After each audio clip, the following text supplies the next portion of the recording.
वंदे मातरम। आप देख रहे हैं नेटवर्क 10। आपके साथ मैं हूं शिवानी मिश्रा। बहुत स्वागत है आप सभी का उत्तराखंड के इस खास बुलेटिन में।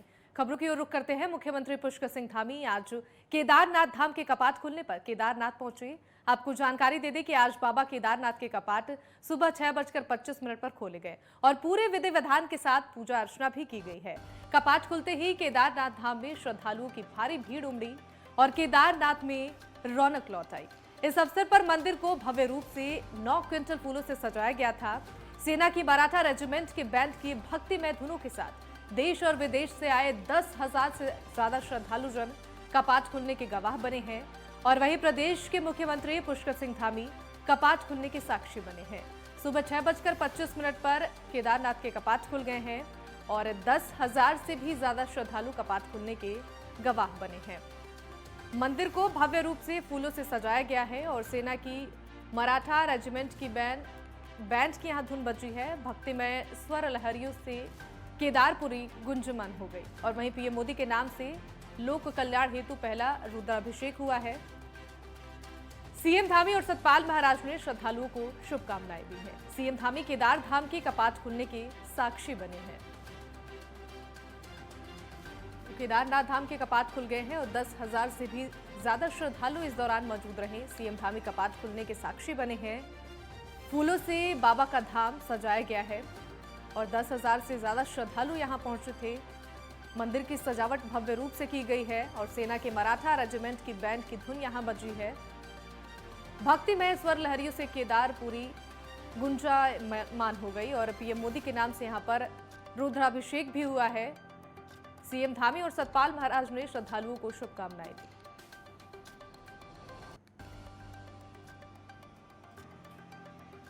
और वहीं उत्तराखंड के मुख्यमंत्री पुष्कर सिंह धामी नैनीताल में आयोजित श्री गोलज्यू संदेश यात्रा के सम्मान कार्यक्रम में हिस्सा लिए।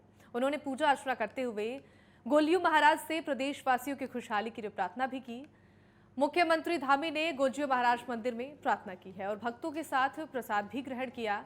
इस मौके पर जिला पंचायत अध्यक्ष बेला तोलिया, विधायक भीमताल राम सिंह, सरिता आर्य, कुमाऊं डीआईजी नीलेश आनंद भर ने, जिलाधिकारी गरब्याल सिंह, वरिष्ठ पुलिस अधीक्षक पंकज भट्ट, भारतीय जनता पार्टी के जिला अध्यक्ष प्रदीप बिष्ट समेत कई लोग मौजूद रहे।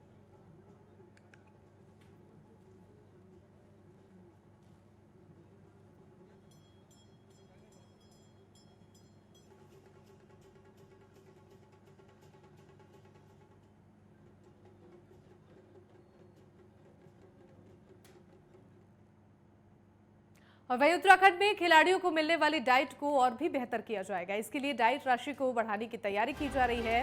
ये बड़ी जानकारी आपको दे रहे हैं। खेल मंत्री रेखा आर्य ने संबंधित अधिकारियों को इस संबंध में प्रस्ताव तैयार करने के निर्देश दे दिए हैं। जानकारी दे दें, खेल मंत्री रेखा आर्य के सामने हल्द्वानी स्पोर्ट्स से शुरू में चल रहे बालिकाओं के बॉक्सिंग में मिल रही मामूली डाइट का ये मसला उठाया गया था, जिस पर खेल मंत्री ने कहा कि प्रदेश में एक लंबे समय से खिलाड़ियों की डाइट राशि 125 रुपए से बढ़ाकर 225 या फिर 230 रुपए तक करने की तैयारी है और जिसका छात्रावास में रह रहे और खेल में शामिल होने वाले खिलाड़ियों को सीधा लाभ मिलेगा। तो बड़ी जानकारी, उत्तराखंड में खिलाड़ियों की डाइट को बेहतर करने की बात कही गई है। डाइट राशि को बढ़ाने की सरकार की तरफ से तैयारी की जा रही है। खेल मंत्री रेखा आर्य का अधिकारियों को यह निर्देश दिया गया है, डाइट के संबंध में प्रस्ताव तैयार किया जाए और उत्तराखंड में खिलाड़ियों की डाइट किस तरीके से बेहतर की जाए, इस पर सरकार द्वारा तैयारी की जा रही है। तो खेल मंत्री रेखा आर्य का अधिकारियों का यह निर्देश है, डाइट के संबंध में प्रस्ताव तैयार किया जाए और उत्तराखंड में खिलाड़ियों की डाइट किस तरीके से बेहतर हो, इस पर खेल मंत्री ने निर्देश जारी किया है। खेल मंत्री ने कहा कि प्रदेश में एक लंबे समय से खिलाड़ियों की डाइट जो राशि है वो 125 रुपए से बढ़ाकर 225 या 230 रुपए तक करने की तैयारी है और जिसका छात्रावास में रह रहे और खेल में जितने भी खिलाड़ी शामिल हैं उनको इसका सीधा लाभ मिलेगा। और ज्यादा जानकारी देंगे संवाददाता योगेश सेमवाल, हमारे साथ फोन लाइन पर जुड़ गए हैं, सीधे उनका रुख करेंगे। योगेश, डाइट के संबंध में जिस तरीके से उत्तराखंड में खिलाड़ियों को बेहतर डाइट किस तरीके से मिले, इसको लेकर तैयारी की जा रही है। खेल मंत्री रेखा आर्य ने भी अधिकारियों को इस संबंध में निर्देश दिए हैं, क्या कुछ ज्यादा जानकारी और अपडेट? जी बिल्कुल। अगर हम बात करें खेल में जो डाइट मिलती है खिलाड़ियों को, तो वो 125 रुपए है। जो 125 रुपए के हिसाब से देखा जाए तो इस समय अगर बात करें तो 125 रुपए में ठीक से जो पौष्टिक खाना खिलाड़ियों को मिलना चाहिए शायद वो उपलब्ध नहीं हो सकता अगर 125 रुपए की हम बात करें। और 3 टाइम की डाइट की अगर हम बात करें जो कि छात्रावासों में जितने भी खिलाड़ी हैं उनको मिल रहा है। इसी से जब ये बात रेखा आर्या के सामने आई जो कि खेल मंत्री हैं, तो उन्होंने इसको गंभीरता से लिया। उन्होंने कहा कि हम डाइट बढ़ाएंगे और तुरंत अधिकारियों को जो है वो नई डाइट जो है लिस्ट बनाने के लिए उन्होंने सीधे कह दिया है कि आप नई डाइट जो है वो तैयार कीजिए और कम से कम 225 या फिर 230 रुपए का होना ही चाहिए डाइट। ये उन्होंने कहा है कि इससे कम डाइट नहीं होनी चाहिए, क्योंकि वो भी मानती हैं कि जब वो पूरी की तरह से डाइट अच्छी होगी तो खेलेगा भी, क्योंकि स्वस्थ मन भी रहना चाहिए, स्वस्थ तन भी रहना चाहिए। स्वस्थ तन के लिए जो है वो डाइट भी बहुत जरूरी है, अच्छा डाइट मिले। तो इसको देखते हुए उन्होंने गंभीरता से इसे लिया है और हो सकता है कि जल्द ही ये जो नई डाइट है कि जो बढ़ा दी जाएगी, जल्द ही ये सामने भी आ जाएगा। हो सकता है इसका शासनादेश जल्दी जो है जारी हो जाए। जी बिल्कुल योगेश, तो खेल को बढ़ावा देने के लिए उत्तराखंड सरकार लगातार कोशिश भी कर रही है और ऐसे में खेल मंत्री रेखा आर्या ने अधिकारियों को डाइट राशि बढ़ाने के निर्देश भी दे दिए हैं। खिलाड़ियों की तरफ से क्या कुछ रिएक्शन अभी तक? जी बिल्कुल। पहले खिलाड़ी तो लंबे समय से खिलाड़ी इसकी मांग कर रहे थे। अगर बात करें तो खिलाड़ी लंबे समय से मांग कर रहे थे कि डाइट बढ़नी चाहिए, बहुत कम डाइट है। अब भले खिलाड़ी करे ना करे, उनके जो अन्य जो लोग हैं, जो कोच हैं, वो लोग जरूर इसको लेकर जो है आपत्ति जताते रहे कि बहुत कम डाइट है। अगर देखा जाए 125 रुपए कुछ भी नहीं है इस वक्त में, वो भी। तो इसके बाद अभी तो शासनादेश नहीं आया, जिस समय आ जाएगा, जैसे ही जो है ये पुख्ता हो जाएगा कि हाँ अब डाइट बढ़ा दी गई है, तो तब हम अगर खिलाड़ियों से बात करें तो वो ज्यादा बेहतर रहेगा। पर इतना है कि खिलाड़ियों को इंतजार है कि डाइट बढ़ाई जाए। जी ठीक है योगेश, तमाम जानकारी के लिए बहुत शुक्रिया आपका।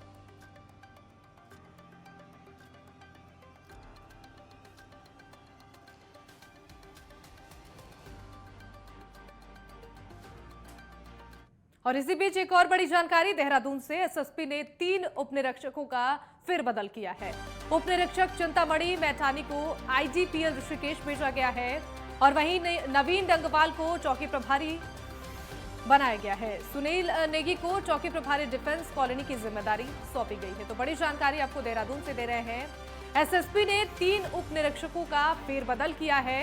आपको यह भी जानकारी दे दें कि उपनिरीक्षक चिंतामणि मैठानी को आईजीपीएल ऋषिकेश भेजा गया है और वहीं नवीन डंगवाल को चौकी प्रभारी बनाया गया है। सुनील नेगी को चौकी प्रभारी डिफेंस कॉलोनी की जिम्मेदारी सौंपी गई है। तो ये बड़ी जानकारी है देहरादून से। एसएसपी ने 3 उपनिरीक्षकों का फेरबदल किया है और वहीं उपनिरीक्षक चिंतामणि मैठानी को आईजीपीएल ऋषिकेश भेजा गया है। तो दूसरी तरफ नवीन डंगवाल को चौकी प्रभारी बनाया गया है और इसके अलावा सुनील नेगी को चौकी प्रभारी डिफेंस कॉलोनी की जिम्मेदारी सौंपी गई है। तो ये देहरादून से बड़ी जानकारी है। एसएसपी ने 3 उपनिरीक्षकों का ये बड़ा फेरबदल किया है। जानकारी मिल रही है कि उपनिरीक्षक चिंतामणि मैठानी को आईजीपीएल ऋषिकेश भेज दिया गया है, तो वहीं दूसरी ओर नवीन डंगवाल को चौकी प्रभारी हर्रावाला बनाया गया है। सुनील नेगी को चौकी प्रभारी डिफेंस कॉलोनी की जिम्मेदारी सौंप दी गई है।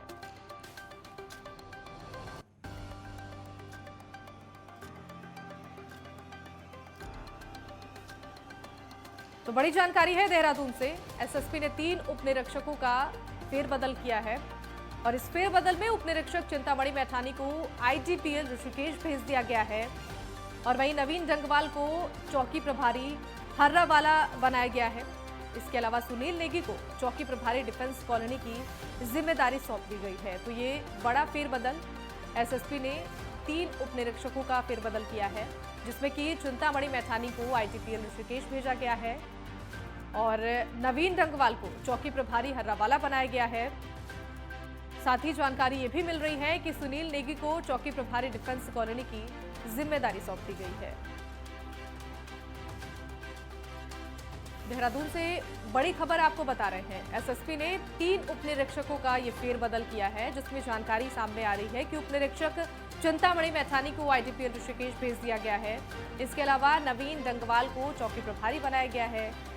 साथ ही सुनील नेगी को चौकी प्रभारी डिफेंस कॉलोनी की जिम्मेदारी सौंप दी गई है।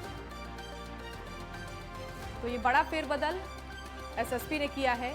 3 उपनिरीक्षकों का ये फेरबदल है, जिसमें उपनिरीक्षक चिंतामणि मैठानी को आईजीपीएल ऋषिकेश भेजा गया है, नवीन डंगवाल को चौकी प्रभारी हर्रावाला बनाया गया है और इसके साथ ही ये भी जानकारी मिल रही है कि सुनील नेगी को चौकी प्रभारी डिफेंस कॉलोनी की जिम्मेदारी दी गई है। और ज्यादा जानकारी देंगे संवाददाता उपेंद्र सिंह राणा हमारे साथ जुड़ गए हैं। उपेंद्र, एसएसपी ने 3 उप निरीक्षकों का ये बड़ा फेरबदल किया है, क्या कुछ अपडेट? देखिए, कल शाम को जो है जिस प्रकार से जो एसएसपी धनंजय खंडूरी के द्वारा जो है जो 3 चौकी प्रभारी हैं उनका ट्रांसफर जो है वो किया गया है। उसमें उप निरीक्षक के तौर पर जिस प्रकार से देखा जाए तो चिंतामणि मैठानी को चौकी प्रभारी, जो पहले नेहरू कॉलोनी में थे, तो उनका जो है आईडीपीएल ऋषिकेश में जो है इनका तबादला जो है वो किया गया है। वहीं उप निरीक्षक नवीन डगमाल है, उनको हरावाला कोतवाली चौकी प्रभारी जो है वो बनाया गया है। वहीं सुनील नेगी को थाना नेहरू कॉलोनी का चौकी प्रभारी जो है वो बनाया गया है। यानी कि लगातार जो ये फेरबदल है, चौकी प्रभारियों का फेरबदल जो है वो किया गया है। और जिस प्रकार से ये देखा भी जा रहा है कि घटनाएं जिस प्रकार से शहर में हो रही है, उसको देखते हुए भी लगातार जो है ये फेरबदल किए जा रहे हैं कि जिस प्रकार से जो परफॉर्मेंस के हिसाब से जो है ये चौकी प्रभारियों का तबादला जो है वो किया जा रहा है। क्योंकि देखा जा रहा है कि शहर में कई दिनों से जो है लूट की घटनाएं और चोरी की घटनाएं कई प्रकार से देखी जा रही है। ऐसे में चौकी प्रभारियों के तबादले भी लगातार किए जा रहे हैं और कई चौकी प्रभारियों को जो है अल्टीमेटम भी जो है एसएसपी की ओर से दिए गए हैं। क्योंकि पिछले कुछ दिनों पहले जो है 6 चेन स्नैचिंग की घटनाएं सामने आई थी। ऐसे में उनको भी अल्टीमेटम दिया है कि जिन थाना क्षेत्रों और चौकी क्षेत्रों में ये चेन स्नैचिंग की जो घटनाएं हुई है उन पर अगर जल्दी से जो है उन पर कार्रवाई नहीं की जाती है तो उन थाना प्रभारियों को जो है वो हटा दिया जाएगा। यानी कि जिस प्रकार की घटनाएं शहर में हो रही है उसको देखते हुए लगातार जो है एसएसपी की ओर से जो है वो ये कार्रवाई जो है लगातार की जा रही है। ठीक है उपेंद्र, तमाम जानकारी के लिए बहुत शुक्रिया आपका।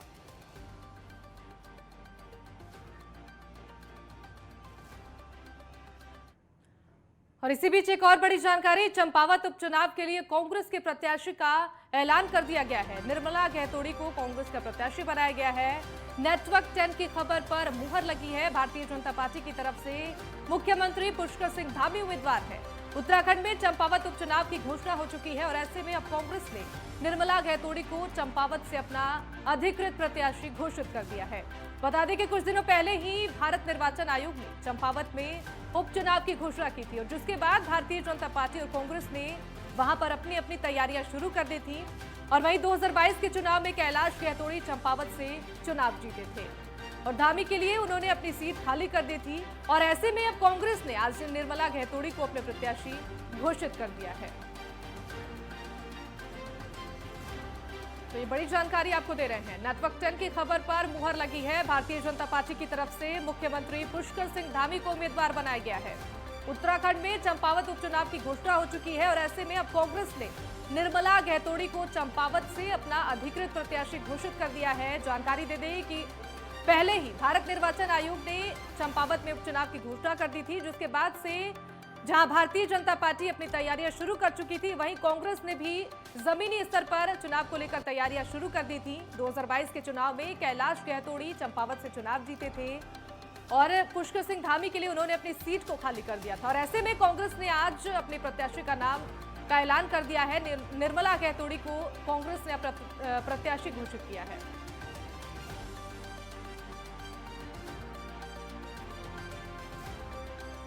तो ये बड़ी जानकारी आपको दे रहे हैं। नेटवर्क 10 की खबर पर मुहर लगी है। भारतीय जनता पार्टी की तरफ से सीएम धामी उम्मीदवार हैं। चंपावत उपचुनाव के लिए कांग्रेस ने भी अपने प्रत्याशी का ऐलान कर दिया है। निर्मला गहतोड़ी को कांग्रेस ने अपना प्रत्याशी बनाया है। तो ये बड़ी जानकारी है। नेटवर्क 10 की खबर पर मुहर लगी है। भारतीय जनता पार्टी की तरफ से सीएम धामी उम्मीदवार हैं।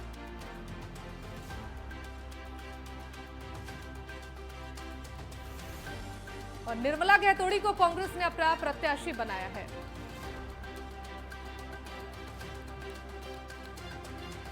तो बड़ी जानकारी बीजेपी की तरफ से सीएम धामी उम्मीदवार हैं। चंपावत उपचुनाव के लिए कांग्रेस ने अब अपने प्रत्याशी का ऐलान कर दिया है। निर्मला गहतोड़ी को कांग्रेस ने चुनावी मैदान में उतारा है, अपना प्रत्याशी घोषित किया है।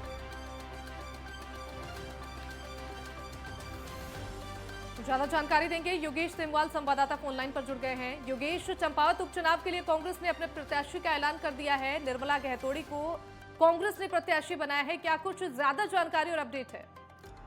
जी बिल्कुल, अगर आपको बताएं तो नेटवर्क 10 ने सुबह ही इस बात को पहले भी कहा था और सुबह भी इस बात को कह दिया था कि जो निर्मला है उन्हीं को प्रत्याशी बनाया जाएगा। और अब जिस तरह से कांग्रेस ने जो है बिल्कुल इस पर मुहर लगा दी कि कांग्रेस के जो मुकुल वासनिक का जो लेटर सामने आया है, जिनमें उनकी तरफ से ये कहा गया है कि निर्मला गहतोड़ी ही अब प्रत्याशी होंगे कांग्रेस की। अगर निर्मला गहतोड़ी की हम बात करें तो काफी वरिष्ठ नेता वो वहाँ की रही हैं, लगातार जो है वहाँ पर स्थानीय तौर पर जो है वो कामकाज करती रही है कांग्रेस की तरफ से। लेकिन इतना जरूर है कि कांग्रेस ने अब जिस तरह से इन पर दाव खेला है, तो देखना होगा कि कितना दाव जो है ये सफल होता है। क्योंकि अगर हम बात करें कि किस तरह से आगे बढ़ा है, किस तरह से चुनाव रहेगा, सामने मुख्यमंत्री हैं और मुख्यमंत्री इस समय की लोकप्रियता मुख्यमंत्री की बहुत ऊपर है। अगर हम देखें तो मुख्यमंत्री को सभी पसंद कर रहे हैं और बहुत ज्यादा लोकप्रियता उनकी बढ़ती जा रही है। बावजूद इसके जिस तरह से अब पिछले बार अगर कैंडिडेट की बात करें, उन कैंडिडेट का जो है उनको हटा के, जबकि वो सिर्फ लगभग 5 या 5.5 हजार वोटों से ही हारे थे, उसके बावजूद उन्होंने नए प्रत्याशी को अब जो है टिकट दे दिया है। वो सामने होंगी और कितना फर्क पड़ता है ये भी देखना होगा, क्योंकि सामने मुख्यमंत्री होंगे उनके। जी ठीक है योगेश, तमाम जानकारी के लिए बहुत शुक्रिया आपका। वक्त यहाँ पर एक छोटी सी ब्रेक का है, फौरन लौटेंगे।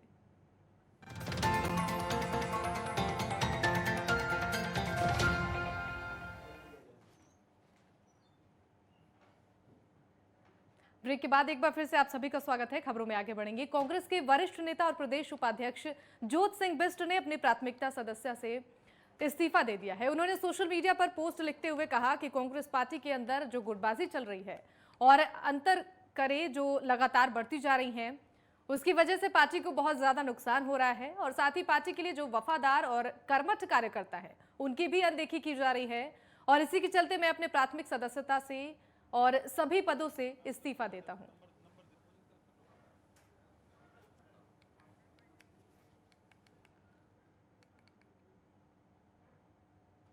और वही उत्तराखंड कांग्रेस की गढ़वाल मंडल मीडिया प्रभारी और प्रवक्ता गरिमा दसौनी ने नवनियुक्त अध्यक्ष करण माहरा की गढ़वाल यात्रा के दूसरे चरण की विस्तृत जानकारी देते हुए बताया कि 4 मई 2022 को प्रदेश अध्यक्ष करण माहरा साथियों के साथ रुद्रप्रयाग जनपद पहुंचे, जहां उन्होंने कार्यकर्ताओं से संवाद के दौरान कांग्रेस की आगामी रणनीति से कार्यकर्ताओं को अवगत कराया। कार्यकर्ता संवाद के दौरान रुद्रप्रयाग जिले के कार्यकर्ताओं ने भी नवनियुक्त अध्यक्ष के समक्ष अपने विचार रखे।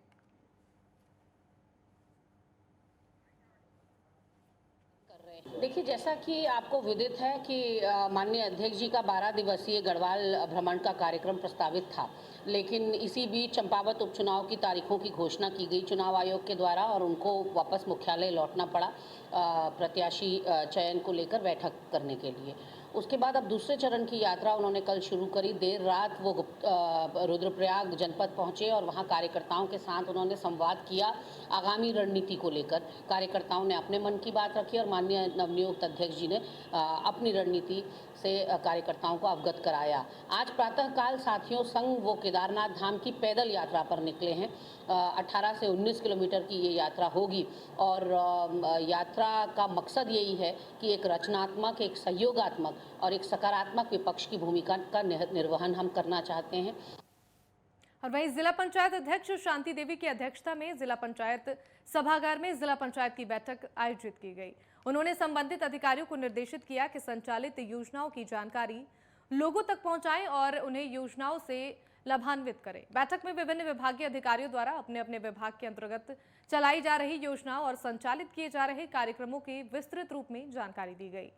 सदन में सदस्यों द्वारा उठाए गए सवालों और साथ ही बिंदुओं पर अपने स्पष्टीकरण के साथ ही संबंधित कार्यों का सूचना विवरण प्रस्तुत किया गया। और वहीं बैठक में अधिकतर मुद्दे शिक्षा, स्वास्थ्य, समाज कल्याण, वन, पर्यटन, कृषि, साथ ही लोक निर्माण विभाग और जल संस्थान जैसे विभागों की सदन में छाए रहे। इस दौरान आयोजित बैठक में जिला पंचायत अध्यक्ष ने समस्त अधिकारियों को निर्देशित किया कि सदन में दिए गए निर्देशों का पालन करें और अगली बैठक में पूर्ण किए गए कार्यों का विवरण सहित रिपोर्ट प्रस्तुत करना सुनिश्चित करें। हमारे रोड की थी, जो हमारा सीधीपी डानर्जा है उसकी जो रोड की स्थिति बहुत खराब थी, और जो पानी के विषय में और स्वास्थ्य और मेन शिक्षा, जो आज की डेट में सबसे जो स्तर है जो गिरा है शिक्षा का है। तो शिक्षा का स्तर को कैसे बढ़ाया जाए, जो पुरानी स्कूलें हैं जो बंद हो चुकी हैं उसको खोलने के लिए हमने जिलाधिकारी महोदय से बात की और यहाँ पे हमने अध्यक्ष जी को भी बताया है। तो इसमें भी हमको मतलब अच्छा रिजल्ट मिला है और ये मुद्दे उठे हैं। तो हमने अगली मीटिंग में ये कहा कि जो हमने बोला है उसको उसका निस्तारण हो तभी आएँ या तभी हम आएंगे, अन्यथा हम दूसरी मीटिंग में ना तो खुद बैठेंगे ना उनको बैठने देंगे। तो सर्वप्रथम मैं पत्रकार बंधुओं का हार्दिक स्वागत करती हूँ। आज हमने एक दिवसीय अधिकारियों के साथ बैठक रखी थी, जिसमें हमारे सभी सम्मानित जिला पंचायत सदस्यों ने अपनी अपनी समस्याएं रखी और सबसे ज़्यादा समस्या पीडब्ल्यूडी से था, पीडब्ल्यूडी स्वास्थ्य शिक्षा से था और जिसका कि अधिकारियों ने संतोषजनक जवाब भी दिया और मैंने उनसे निर्देशित भी किया है कि अगली बैठक में जो भी समस्याएं आई है आप उनका निस्तारण करके हमारे समक्ष रखिए। और वहीं जोशीमठ में नृसिंह मंदिर में वैदिक पूजा संपन्न होने के बाद शंकराचार्य की प्राचीन गद्दी बद्रीनाथ के मुख्य पुजारी रावल की अगुवाई में बद्रीपुरी के लिए रवाना हो गई और इसके साथ ही गाढ़ घटा भी बद्रीनाथ के लिए रवाना हो गई। गद्दी और रावल शुक्रवार को पांडुकेश्वर में रात्रि विश्राम करेंगे। आपको ये भी जानकारी दे दें कि बद्रीनाथ धाम के कपाट 8 मई को ब्रह्म मुहूर्त में खोले जाएंगे।